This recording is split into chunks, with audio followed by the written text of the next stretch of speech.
It's crazy to think about it, but Justin was drafted to the Denver Broncos exactly 10 years to today.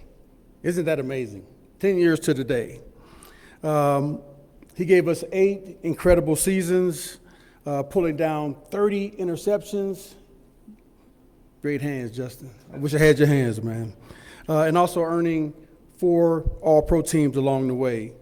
But we know that Justin's impact wasn't just on the hash marks on the field. It was also great with him being in the community and everything. Justin was named the team's Walter Payton Man of the Year, NFL Man of the Year, 3 different times, and it makes perfect sense when he was named the very first winner of the Demaryius Thomas MVP Award back in 2021. He truly set the standard for what it means to be a Denver Bronco. And as you all know, Justin played one last season with the Falcons before making the decision to come back and retire home here in Denver. And let me tell you, taking a quick 1-year detour before coming back home to retire, that's something that I can relate to. We did similar things there, Jay Sims. So from one former Broncos safety to another, Justin, congratulations, man, on an amazing, amazing career.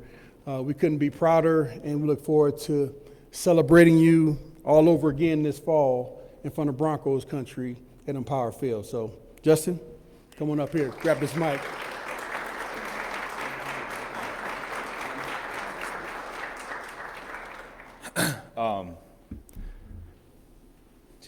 Steve Atwater just talked for me. That's pretty crazy, first of all. I wish I could hit like you, by the way. That would have been fun. There's so many different emotions. There's so many different things I want to say. There's so many people to thank, and I'm not going to be able to name every single person. I do want to start by saying thank you to Patrick, Eric, the Denver Broncos. This is more than I deserve. This is truly one of one. I can't put into words how thankful I am for the generosity and the hospitality that you've shown my family and I. Like I said, this is beyond my wildest dreams. 10 years ago to the day, walking into the building, eyes like this, not knowing whose hands I'm shaking, but just wanting to make a difference on the field. And, like I said in the video, man, 10 years later, I wanted to leave the legacy of great safeties like Steve and so many others intact. And more importantly, I wanted to leave an impact that, kids could look up to. And I do want to say that, like I said, there are a lot of thank yous, and I do want to get to as many of them as I can, and you guys will have to just bear with me. This is important for me. I first want to start and say thank you to my wife, Taryn, and get emotional. 9 years of sacrifice to let me chase my dreams is something I could really never pay you back for. Thank you for helping raise 3 beautiful kids. Thank you for supporting me through all the ups and downs, probably more downs, but appreciate you supporting me through them. And you're a complete rock star. I'm not even anywhere close to where I am as a player, as a man, as a husband, as a father, without you, your help, your guidance, your prayers, your wisdom. So the biggest thank you I could give is to you. And Mom, thank you so much for the sacrifices to get me where I am today. You're a rock star. I can't thank you enough for the sacrifices you made on the practice fields and running me to my games, and even supporting me when I was at BC and traveling, to go to watch us when we were 2-10 and we couldn't score and all that fun stuff. I know that's not easy. And thanks for supporting me even, I'll always be your little boy, I know, but I appreciate you supporting me even in this chapter of my life. And really thankful for you. Nate, Tristan, my brothers, love you guys. You guys have always been there for me too. Thank you guys for everything that you've done for me, supporting me, letting me call you guys when I need to. You guys mean the world to me. And I do want to get to also say thank you, and it's really important for me to address, like most of the people in the football world that helped me get here. I couldn't do this today if I didn't say thank you to, I'm going to start by saying thank you to Landon Betzworth. He was my first NFL agent, and he took a chance on me, young kid out of Boston College. A few years down the road, like things didn't work out and we went our separate ways, but I'm not here today without Landon, and I do want to thank him. I'm sure he's going to be watching, so I do want to thank you, Landon. And I do want to say thank you to my agent now, Todd France. There was that transition period for me, when I got franchise tagged, and there were so many questions and so much outside noise and what's right for me and what's right for the family. And there's a lot of conversations that go on behind the scenes, and I can't thank Todd enough. I had a chance to call him earlier, and I can't thank Todd enough for everything that he's done for my family, the conversations that we've had and behind closed doors. Todd, I can't, with no amount of words, man, will be able to cover my gratitude for what you've done for us, and generationally, I'm really beyond thankful. I do want to say thank you to John Elway for drafting me. This is the craziest thing in the world. I lost hope. I was the last pick of the third round in 2016, and I had lost hope. I didn't think I was going to go day 2. And the 303 area code popped up, and hey, Justin, on the other side of the phone. And I don't remember much after that conversation, but you guys know, Broncos fans, like Elway calling you, right? Like I said, more than I deserve. This is unbelievable. Thank you, John, for taking a shot on me. I want to say thank you to George Payton for allowing me to continue my career for another 3 years here in Denver when I got extended. Again, I can't imagine where I would be if it wasn't for like John and George taking a shot on me, having a chance to extend my career in Denver, making Denver home for us and our family. I'm beyond thankful for them. It's gonna take a while, but I do want to say thank you also to all the amazing staff that I had the chance to work with throughout my career in the building. And there's a lot of turnover in my 8 years, and so like I said, there's a lot of people to thank. But for anyone that I was ever involved with in the building, the equipment staff with Flip and his team, the training room staff with Vince. I was here a couple of years with Greek. Greek is a legend, and the training room's named after him. And the cafeteria workers, the janitors, the turf crew. There's just so many people, man. There's so many things that go on behind the scenes, conversations you have, the relationships that are built that really help shape you into being the player that you guys saw on Sundays. So I'm extremely thankful for them. I'd be remiss, man. I wouldn't have made it if I didn't say thank you to Ray Jackson. He, part of player development, Ray was literally a shining light for me, and which were some not great moments here, just in terms of playing football, not like the organization itself. And so, Ray Jack, man, I love you, and I can't thank you enough. There's so many coaches that I could thank, man. I will thank a few, and any coach that I had a chance to play under and have a chance to take the field with. I don't make it here without you, but Joe Woods was my first defensive backs coach. If you actually think about it, I'm glad I had some success, because the coaches that I had, they'd be very disappointed if I didn't. I played for some really good coaches. Wade Phillips in my first year. Gary Kubiak was my head coach. So Joe Woods is my DB coach. I played with Vance. Obviously, Vance was our head coach the first time around. Then I what a great way to close out my time here with him. Got to play under him again. Marcus Robertson was another defensive backs coach that I had, unbelievable. G-Money was another one. Thank you guys. They really showed me different aspects of what it meant to be a ball hawking safety, and I learned a lot from them.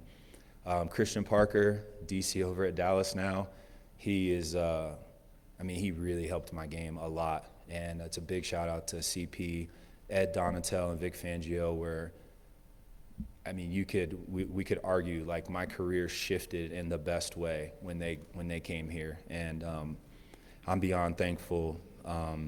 I'm beyond thankful for them as well. And there's so many other coaches that I could thank, and I just want to take the time and make sure I do give a lot of them their flowers. I am where I am because of the people that I'm surrounded by, and the longer list would be the players, right? Like, so many guys, like I said, in 8 years, there's a lot of turnover. There's so many guys, man, that helped me become, the player that I was and the leader that I was. And I couldn't have done it, without any of them. I'll tell you what was really special for me. Like I said, I had to somewhat succeed. That no-fly zone group was special. TJ Ward was the first guy to reach out to me when I got drafted. Darian Stewart, Akib, Chris, Robe, Vaughn. Yeah, Vaughn's part of the no-fly zone too, if you guys didn't know. DeMarcus Ware, you talk about, like, those are the guys that I had. Derek Wolf, these are the guys in the room, Brandon Marshall, that I had that I got to look up to for a few years before I had to step into that role. And that just helped set me up for my career. And small conversations that I had with them, I'll forever remember, and they helped me a lot. And you guys know how I feel about DT and what he's done for me, and the trajectory there. I talk about it all the time. He was a difference maker, and not only as a player, as a person, and he helped me so much. He wouldn't even want me to tell you all the things that he helped me with, because he's that type of person, and I'm so thankful for him. And I could just keep going down the list. I do want to say, too, because I talked about in the video, the Walter Payton Man of the Year Awards were by far the most prestigious thing about playing. And it's a big, big, big thank you to Allie and Liz and the community team for all they did to help me off the field. Football is hard, and especially when you're not winning. And the community events, man, really helped bring me back to life, getting to hang out with those kids, invest into the community. Everyone always says when you go and make, you are changing people's lives, but every event that I went to, they changed my life. So I'm so thankful. I apologize for the emotions. There's so much to be thankful for in my career, and there's so many people that helped play a part, and I could never give enough thank yous to them. And so there's so many more, and maybe before I close, I'll mention a few more. But I will take questions, and if there are any questions, and also thank you guys for being here. A lot of familiar faces in the room that I've always been appreciative of you throughout my career as well. All right. Thank you, Justin. We're happy to take questions from the media, starting with Parker Gator. Justin, congratulations. Thanks, Parker. What has it been like the last few months, and obviously not having played this last season, just sort of like wrapping your mind around, looking back over the course of your career, and then sort of setting up this decision now to sort of formally be done and move on to the next stage? Yeah, it's a good question. When I got let go from Denver, there was hard conversations that Taryn and I had, and I still wanted to play. And Atlanta came into the mix, and I thought Atlanta had a really good shot of being, a really good team. Us getting to the playoffs, like that was always my goal. I didn't have a chance to do that here, and so I wanted to just experience a playoff atmosphere.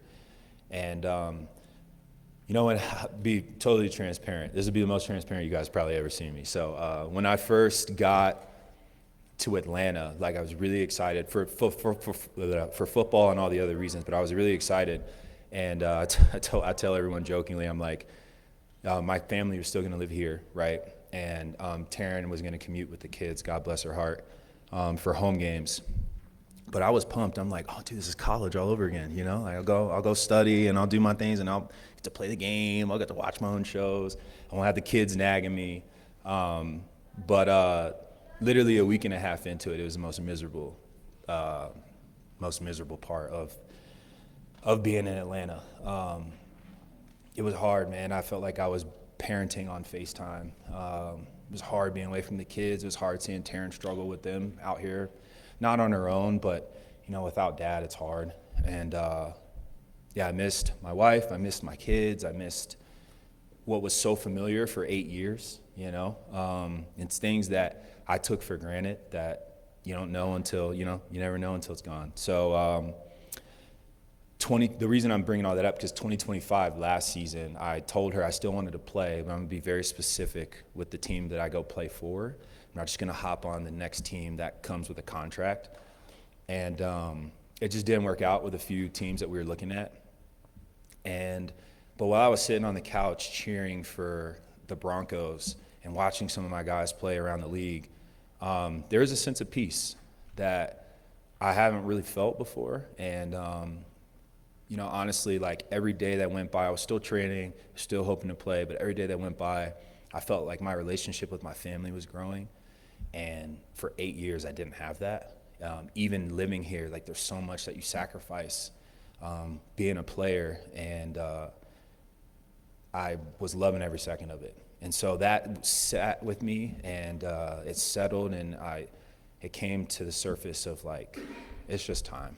You know, praying about it, we wanted to be very diligent in taking our time, but it was just time. And I've always been so thankful for the crew that I've had around my life, the village of people that it takes, because they helped me make that decision, and it's going to make it easier. And so whatever steps I'm going to take next, whatever career I step into, is going to be what I'm supposed to be doing.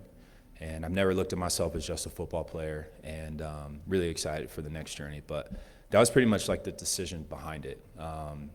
Yeah, it was just kind of time. Justin, to your left. I don't know if you've seen any of the fan reaction yet, but you mentioned there were tough seasons, and yet the fans really embraced you. Yeah. And just wondering kind of what it is about Broncos country that you came to appreciate, and maybe haven't been away a year, just how excited you are to be back. And you mentioned being part of that now and cheering for this team, what that will be like for you. Yeah. Yeah. I mean, first of all, I'm blown away. I'm going to keep saying it. This is more than I deserve. It was hard. It was hard. It was a hard 8 years. I mean, coming off the high of a Super Bowl in 2015, and we didn't have a bad season in 2016, but that was the last season I had that was a winning season. We went 9-7, I believe. And you know, since then it was hard. What made it even harder was, as the years went on, my leadership was growing and expanding, and as you guys know, I felt like I was the one that had to answer all the hard questions, and I hated it. I said it in my goodbye speech. You know, I had no regrets. I was very upset that because I kept saying every year, I got up here and I was serious. I wasn't lying to you. Like, this is the year. This, you know, I believe it. Like, not trying to psych myself into it. Like, I really believed in the team, the coach, the players, everything. And it hurt not to be able to do that. And I know I was a safety. There's only so much you could control. But I don't know, it just felt like there was a lot asked. And I feel like I fell short. So that's like a lot of the emotional aspect of it. And so I felt like I let a lot of people down over the years. And so to see that type of reaction for me is more than I deserve. It's heartwarming. I'm thankful, I'm blessed, I'm honored. And like I said in the video, when I was getting emotional, like, I don't, legacy to me is a little weird. Football wise, like, it's great. People remember me for that. I want to be remembered for all the things that I did to help improve lives more than anything else. But just thankful that people look at me in that aspect, because I didn't take any of it for granted. Certain aspects of it I did, but the whole thing, I gave it my all, my best. Justin, Susie Wargen from KOA. This will piggyback off of Eric's question. Yeah, you were a fan favorite. I think I can speak for a lot of people here. You were also a favorite of ours because you did answer the hard questions. I can't tell you how many times I went to you after a loss and said, hey, just 2 quick questions for KOA. What, did you look to somebody when you came in? You mentioned all those names that you had to look up to, or was it just part of your DNA to be that way with us and be that way with the fans? Well, yeah, I know, yes, I learned from the guys like DeMarcus Ware, Vaughn, you know what I mean? And no one is ever perfect doing media, not even myself. I just know what comes with it. It's hard. You got to ask the hard questions. And so a lot of the times for me, I think I was warming up to it because I got to know the person behind the question. And so I feel like when that barrier was broken down, it was easier. And we both work in tandem together, right? So I would try my best to answer things as well as I could without giving too much away, and then also trying to be fair and give my emotional response.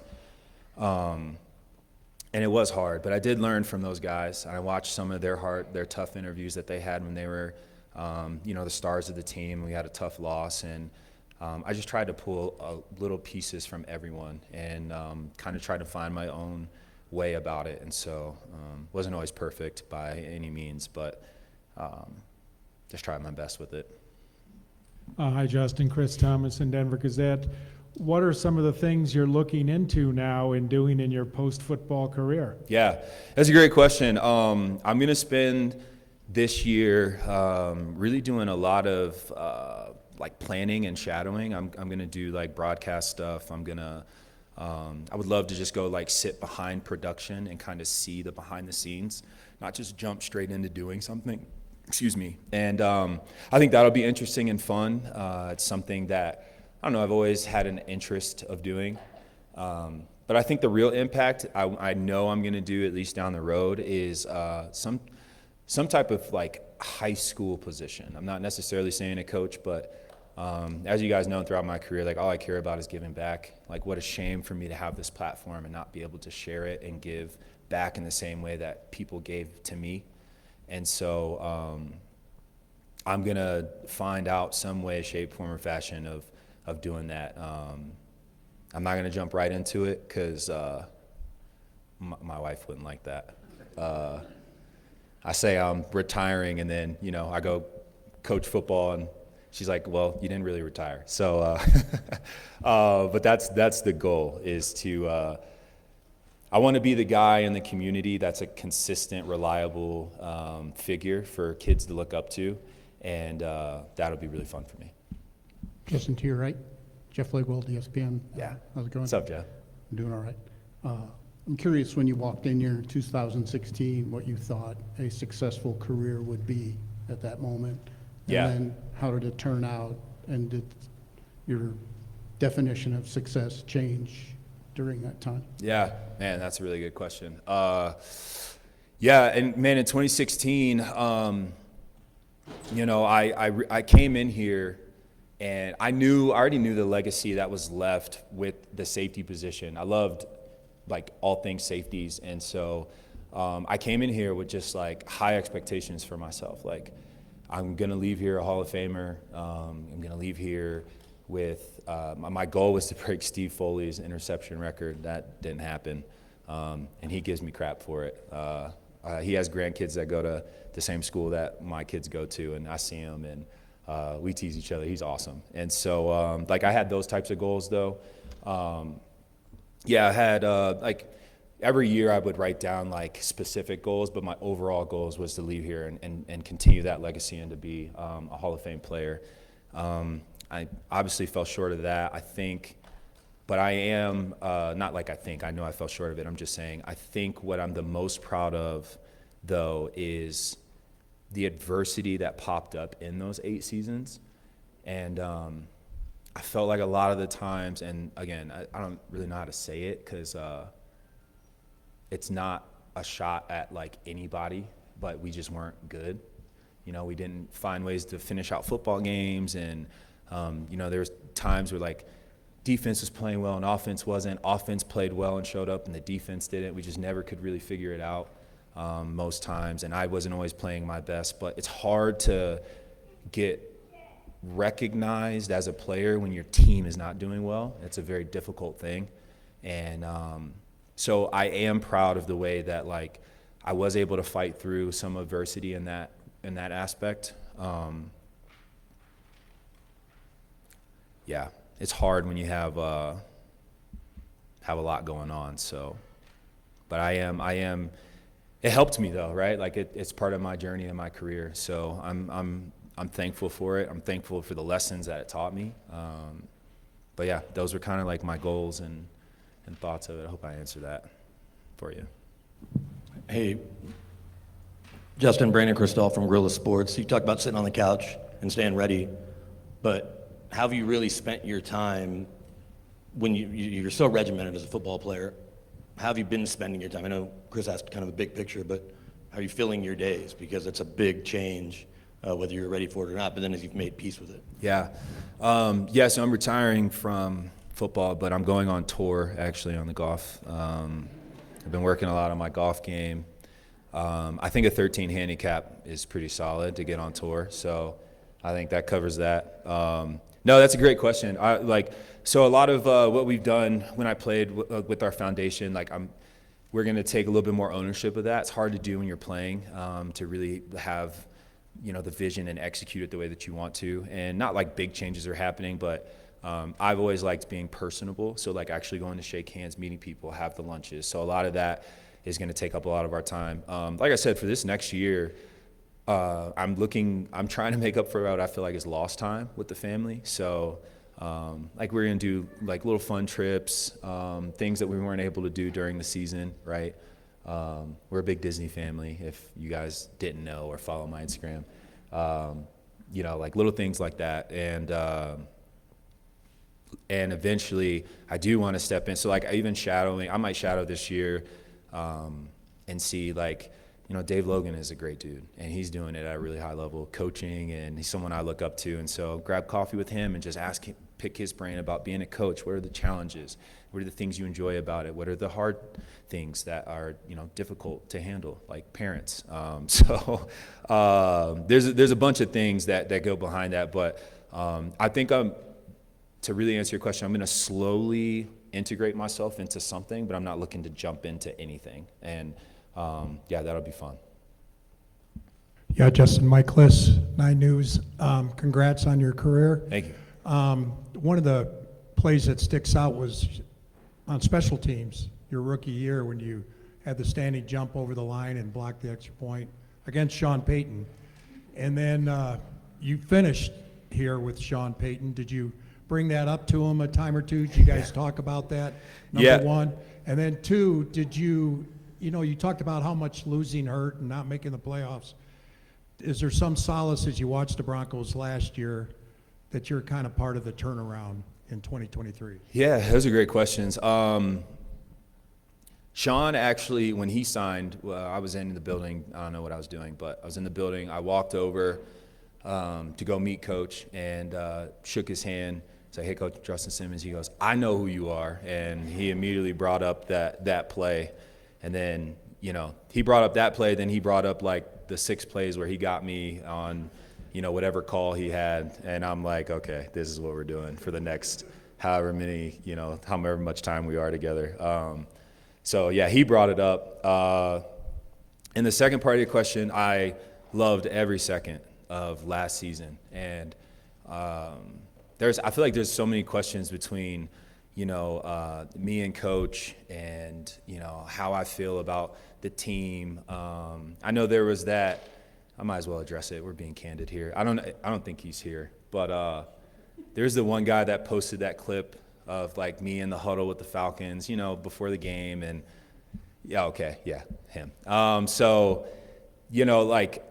How I feel about the Broncos and Broncos country is exactly what you're seeing here today. And I was like I hate saying it like this, it's not how it's supposed to be, I guess, received. But I was like almost like a proud, I don't know, a proud brother, big brother, like watching the team play. And I have a newfound respect for fans because I was way more nervous on my couch than I ever was playing on Sunday in the orange and blue, especially when the team just wants to be like, yeah, let's make this interesting and win in overtime or last-second field goal or a last-second defensive stop. And so I had the best time cheering them on last year and texting the guys throughout the season, letting them know like I was watching and, man, like proud of you for fighting through adversity and all that fun stuff. So, yeah, it's I'll always be a Broncos fan. I said it I think in the video. John Elway took a shot with me. George Payton extended me, and I'm so thankful for them. And so I can't wait to go to a game and tailgate. I've never done that ever, and get to meet some fans and see what Broncos country is really like, because I only know it from a player's perspective. So looking forward to doing all that fun stuff. Justin, Luke Evans, Denver Post. Oh yeah, what's up, man? How you doing? Just to build off on that, when you look back at your career, you really kind of bookended, the end of the Kubiak era here, and then transitioned into the start of what's building here in Denver. And when you think about the paths that you crossed, the guys who are still here, GB and Cortland and Pat and those guys, what legacy do you hope that you've left personally in Denver in a time that a period of franchise history that people might not normally point to as the golden era of the Broncos or what have you? Yeah, that's another good question. I meant, like, what do I want to be remembered by? I kind of said in the video, like, I just did my best, and I know how proud of a city this is. I mean, I was talking with Patrick, not too long ago about just how, like, the pride and joy of Denver sports is the Broncos. And I mean, that's crazy, right? Because the Nuggets won a World Series or a championship a couple years ago. The Avs are killing it. The Rockies are making it, and they're getting better. But it's just crazy because it's always been the Broncos, and I didn't get to experience like the full fandom of that while I was here, but I do feel some sort of like a part of that, like watching the guys that like I was grinding with, the GBs, the Courts, I get to watch these guys, like Alex Singleton's killing it, and I get to watch all these guys go out there and win, and the city's rallying behind them, and you walk down Larimer Street and the jerseys are hung and all that fun stuff. And so I do feel extremely proud and happy, and I hope the legacy that's left there is just like,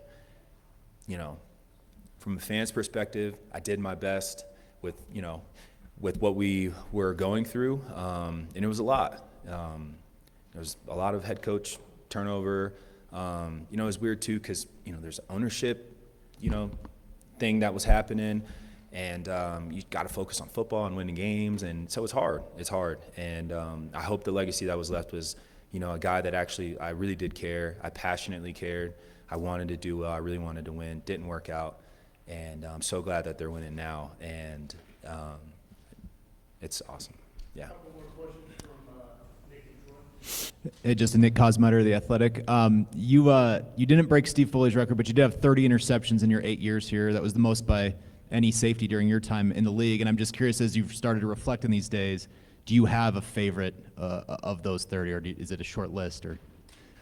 Ooh. You think I would have, be ready to answer that question. Bad prep work by me. But I have a few. I think it's hard because you said favorite. I'll say this. My first interception that I felt like I was like, oh, I could be a game changer was the I believe it was E.J. Manuel when he played for the Raiders. Threw it up to Amari Cooper, and I was able to come down with that. Like, we're in cover 2. But that, to me, it was a game-winning interception. That was really fun. But honestly, one of my favorites is probably the Dolphins one. COVID year, the Dolphins were on a little bit of a hot streak, and we were on the opposite end of that. And so it was fun at home, even though there wasn't, fans. to kind of end the game like that. It was a play where I was trying to set up Ryan Fitzpatrick, and I don't know if it worked or not, but I got the interception. So that's what was really cool, and that was a fun one. So that's probably that one. Troy Rank from the Denver Post. Good to see you, Justin. You say you're at peace with retirement. That's a hard decision to come to. As you spent that year away from it, away from the Broncos, is there ever part, you used to talk to me about you being present, you're a man of faith and conviction.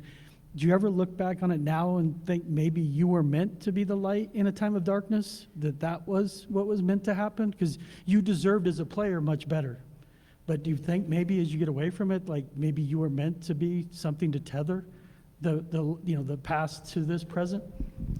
Wow, that's a really good question. I never really thought of it like that. I tried to be the best version of myself as the season was going on, and honestly, like, I didn't really think about it until the 8 years were over, and I was reflecting. Like, even in the season to season, I wasn't sitting there saying like, man, this is crazy. I can't believe I'm dealing with this.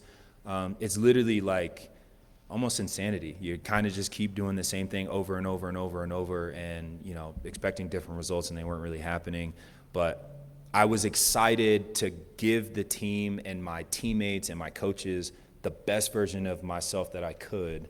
And I wasn't really focusing on, and I know that wasn't really what you were asking, but I wasn't really focusing on trying to be, I don't know, like a light in what wasn't a good time. I was just trying to be the best version of myself, and maybe it played out that way. And there's so much that goes into that, but I was trying my best to just be that. And I know it was tough for everyone. It's tough for you guys writing about it. It's tough for the team and playing, and it's tough for the fans. And so just thankful they are where they are now. The team, it looks awesome, and I'm proud of the guys.